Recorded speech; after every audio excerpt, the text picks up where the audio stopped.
Our top focus today, Stalin's mega show of strength in the southern state was seen amid the delimitation face-off. DMK hosting an anti-delimitation meeting in Chennai, where all the southern states came together to support fair delimitation. Leaders of various political parties, including Kerala Chief Minister Pinarayi Vijayan, Telangana Chief Minister Revanth Reddy, Punjab Chief Minister Bhagwant Mann, and Karnataka Deputy Chief Minister D.K. Shivkumar attended this meeting. BRS and AIMIM also participated.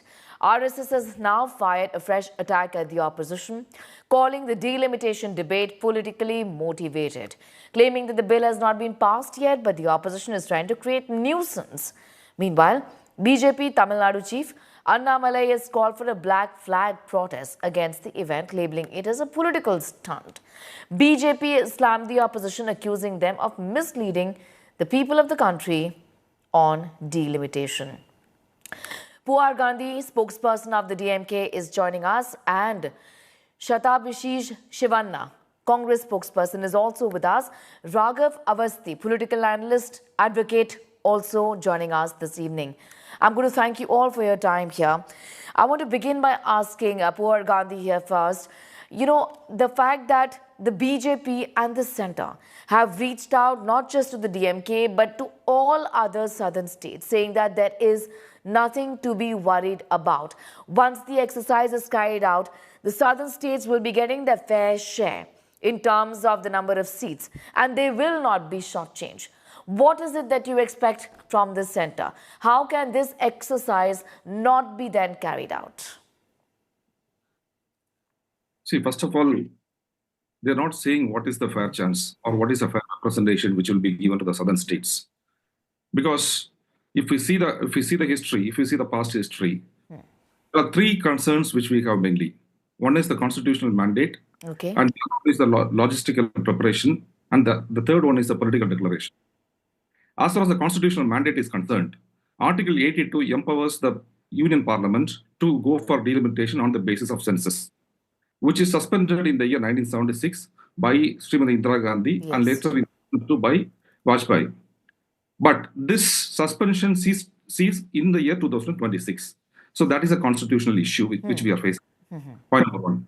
Point number two is the logistical preparation by the BJP. Though the BJP says southern states will not be affected, the inauguration of the new Parliament House with 888 seats is an indication that they have already made up their mind how many seats will be allotted to each states on the basis of delimitation by census.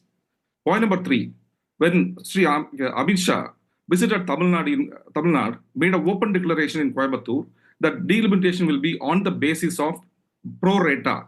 What is this pro rata? Is it pro rata on the basis of population, which we are opposing? Or is it a pro rata on the basis of the existing seats which each states have? What is meant by pro rata, which is not explained. So there are enough political declaration, constitutional mandate, and also the logistical preparation by the BJP in contrary to what they are preaching. That is our concern. So clarify us. That is why our leader very clearly says, don't go in for delimitation, at least for the next 30 years, because if you are going for a delimitation on the basis of census, it means penalizing the southern states following your center's directive to implement family planning policies. I also want to ask you from the second point that you've made, saying that the new parliament has been inaugurated and the size obviously is way bigger than the older one. And that you said is reflective of the fact that the BJP has made up its mind how many seats will be given to which state. How can that be said so conclusively? Yes. Of course, there will be an increase in the number of parliamentarians, but that is clearly not reflective of the BJP making up its mind. The political party or the government can't do that. It's just increasing the size of parliament, given that the population has increased and the representation will have to go up. So did BJP ever explain that what is the basis of 888 seats in the parliament? On what basis? They should have explained it, no? Raghav Avasthi, that explanation is not good enough. In fact, there is no explanation, and just saying that we are not going to be shortchanging the southern states. Raghav Avasthi, I would urge Mr. Gandhi to allow me to also have my say. Yes, I'm asking you that. Maybe the centre, Raghav Avasthi, that question was to you. You can answer. As of now, we have a population of 1.4 billion. And the United Kingdom, with a population of, let us say, around 60 million, has almost 700 MPs. We have 543 for a population of 1.4 billion. What it basically means is that roughly for every 2 million people, there is one MP or thereabouts. And I think this is really appalling, and therefore the number of MPs has to go up. Now, on what basis delimitation will be held, whether or not the southern states will be shortchanged or whether or not the northern states will be shortchanged, as per anybody's perception, is yet to be seen. No formula has been agreed upon as yet, and whatever is going to be done will be done after a broad political consensus is achieved. What the DMK is unfortunately trying to do is to play politics over a very sensitive issue. It is because it has absolutely no achievements to its credit over the last 2 terms. And also because the BJP is literally snapping at its heels in Tamil Nadu. What it wants to do now is to raise this bogey of delimitation and tell the people of the southern states that because they have been successful in reducing the growth of population, their seats will come down and therefore their political influence will also come down. So this is an absolute nonsensical bogey that is being raised. And I think the people of Tamil Nadu will definitely give the DMK a befitting reply when the next election comes along. Okay. I also want to bring in the Congress spokesperson here, Shatabhishish Shivanna is with us. During the 1976 emergency period, Indira Gandhi's government had actually gone on to freeze the seat allocation to ensure that states with successful family planning, like southern states, did not lose representation. Is there some sort of an expectation of that kind with the current political dispensation? What is it that the Congress is now expecting? Yes, there is that sort of expectation. Right. Today, we have all gathered in unison, one, to protect the federal structure of this country, two, to safeguard the rights and interests of the state of Karnataka before the government of India takes any arbitrary decision that would negatively affect us. We have 3 demands. Number 1, delimitation or redistricting does not happen on the basis of the current population. Secondly, devolution of taxes to the state of Karnataka be increased, considering that we are the second largest contributor of GDP. We are practically an economic engine and we are flourishing in the IT/BT sector. Okay. Thirdly, that our representation of the people of Karnataka at parliament does not decrease. Now, for people to understand these 3 demands, you must understand the historical perspective.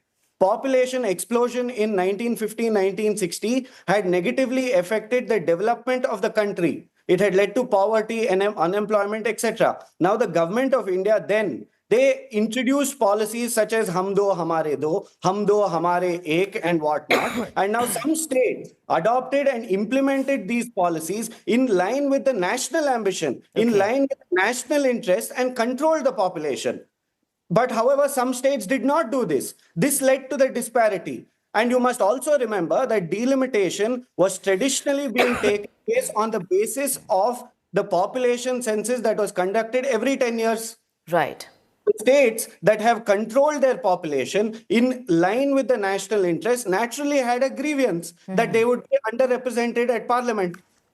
Now, if you take, there was a recent census by the Times of India that said, our representation at parliament would diminish from 24% to 19%. Right. Now, as it is, our voices are not being heard at parliament. Our devolution of taxes is not happening. We are underrepresented. And now, on the basis of population, if you conduct this delimitation, it will not only be a game of numbers. It is a matter that pertains to our identity. It's a matter that pertains to our culture and our heritage. Therefore, before you conduct the exercise of delimitation, you adopt a technical view. You consider all stakeholders and ensure that you promote those or safeguard those states that have, aligned their policies with national interests. Okay. Raghav Avasthi, I want to bring you in, at one point, because you did talk about the fact that the Tamil Nadu Chief Minister is, misleading the people of the country. You did hint at that. That obviously is a position that has been taken by the current political dispensation at the center. But I also want to ask you that today in the meeting, Punjab Chief Minister was also there. BJD on on its own. Naveen Patnaik has spoken about the fact that delimitation on the basis of population is going to be extremely unfair. You think that, it's 2026 is not too far away. And given the kind of, unpredictability or sense of anxiety, the government should come out and address this matter ASAP. I don't think there is any sense of anxiety. All that I see is a bunch of politicians who are trying to further their sordid politics. Including the Just very BJD? quickly Including the respond to BJD? I will, yes, of course, the BJD has just lost the recent elections, and it is very clear that given Naveen Babu's advanced age, he might not be on the ticket anymore next time, although I really hope that God blesses him with a long life. Okay. But very quickly, I would like to respond to my friend from the Congress. He said something about devolution of taxes, and I really don't buy this argument because that can actually be sliced and diced any which way. People can say that Delhi is subsidizing for example, that South Delhi or Central Delhi are subsidizing the development of areas on the other side of the Yamuna. Somebody can say that Bangalore is subsidizing the development of, let us say, Madigeri or Coorg. Or somebody else can say that what is happening in Hyderabad, right, that is subsidizing what is happening in Nizamabad or some other place like that. Okay. So I don't think such arguments should be made. We are one country. All of us pay taxes to the best of our ability and capacity. And to make these arguments to just so you can advance your divisive politics and plunge the country into some sort of language war is extremely unfortunate. Okay. That's all I would like to say. Okay. And as of now, I will repeat, nobody knows as to what the basis of delimitation is going to be, whether or not the southern states will lose out or whether or not the northern states will lose out. Whatever formula is adopted, all the stakeholders will be definitely taken into confidence. But as a last point, the Congress party also needs to consider as to whether this policy of trying to, always throw Hindi-speaking states under the bus is something that will help their politics in the long run. Because ultimately, if they want to come to power at the center, they will need seats from the Hindi-speaking states as well. All right. I want to bring in Puhar Gandhi, and this is, in fact, my last question. I want to ask you that this is a constitutional process at the end of the day. So why just so much fear? Also, what is it that you now expect from the government? How do you expect them to reach out to you, given that assurances have been made? What is it that you are now expecting? If I were to tell you, just tell us 3 things that you want this government to do. Puhar Gandhi. First of all, there are no assurances given so far. Okay. But if at all, if the union government thinks it can give clarity, it has to make a clarification that they will not go for delimitation on the basis of census. That is what we are objecting to. Because when we go for population control, the lesser population means the more access to the equitable distribution of resources. That is the reason why South excelled far better than the North.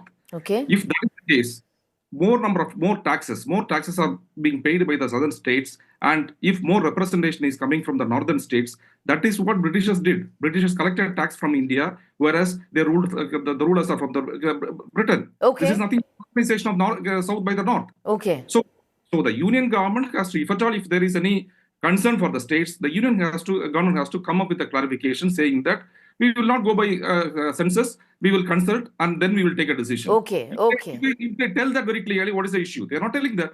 Okay. All right, that's the expectation from the government at this point in time, that this is census is not what we're going to be relying on.